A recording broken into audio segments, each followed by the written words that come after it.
Hi, this is Lynn Baker. I'm the chair of the Jazz Studies and Commercial Music Department at the University of Denver Lamont School of Music. Welcome to the Shape Method. This is a lesson on a chapter from the Shape Method for Jazz Improvisation.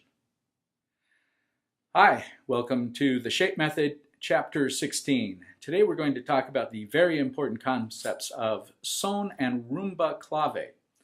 So it's hard to talk about rhythm without actually showing or doing rhythm. So I'm going to be showing you a little bit more graphics on this one. Originally we talked about the clave emerging from an African bell pattern that looks like this.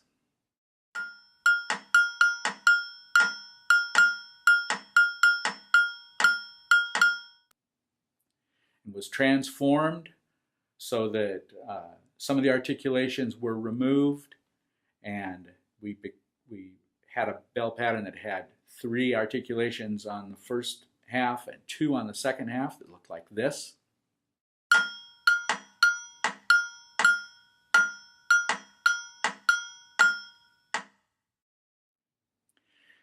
And now we have a situation where that's straightened out in contemporary music. It's not played so much in 6/8, but played more in 4/4.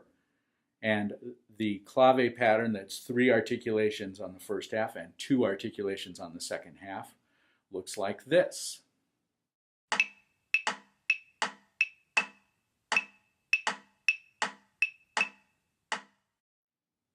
Of course, contemporary practice is 2 on the first half and 3 articulations on the second half, and that looks like this.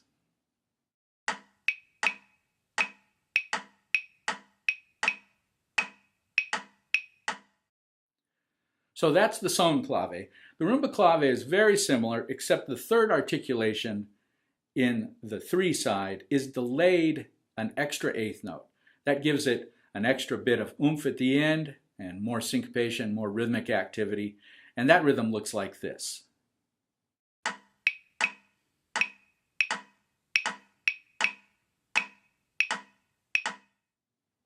Now, the big question about how to deal with clave, the first big question about how to deal with clave is how to orient 2 or 3.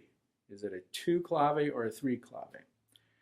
And to understand how this is decided on, you have to understand that there's a rhythmic stasis and a rhythmic activity, because there's more articulations on the 3 side, fewer on the 2 side, more on the beat, totally on the beat on the 2 side, many more syncopations on the 3 side. There are 2 and sometimes 3 if it's a rumba clave, articulations on the 3 side.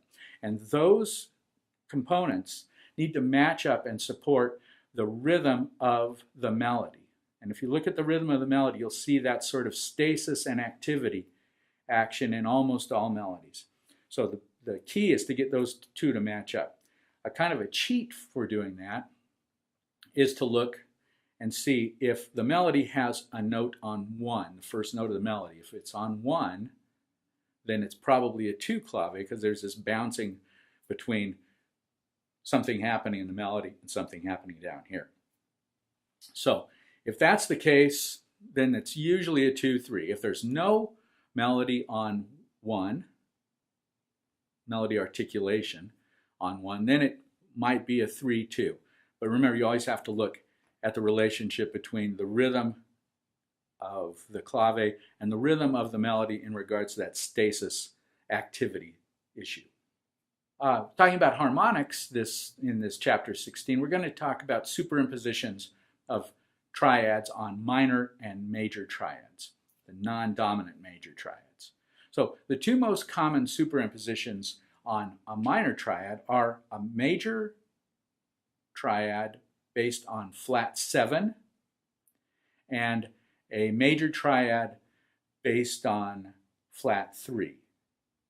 Those will give you tones that are more colorful, including the flat 7 and sometimes the 9th, that are in addition to the regular consonance tones that you already have of a minor chord, which are 1, minor 3, 4, 5, and 6.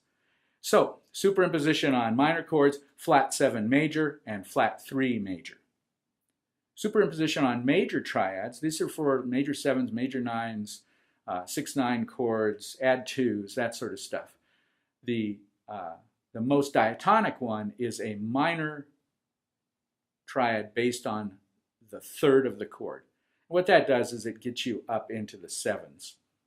So you can still be triadic in your own way with that E minor, but it gets up into some of the color tones of the seventh.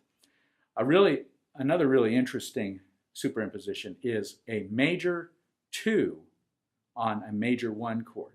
That gets you way up into the top part of the chord. It gets you 9, sharp 11, and 13. So you get some really great color happening by superimposing a major 2 on a major 1 chord. Pretty cool stuff. We're going to be doing some son and rumba clave later on. Thanks for watching, and I hope you enjoyed the chapter. To go deeper into the ideas, purchase the shape method.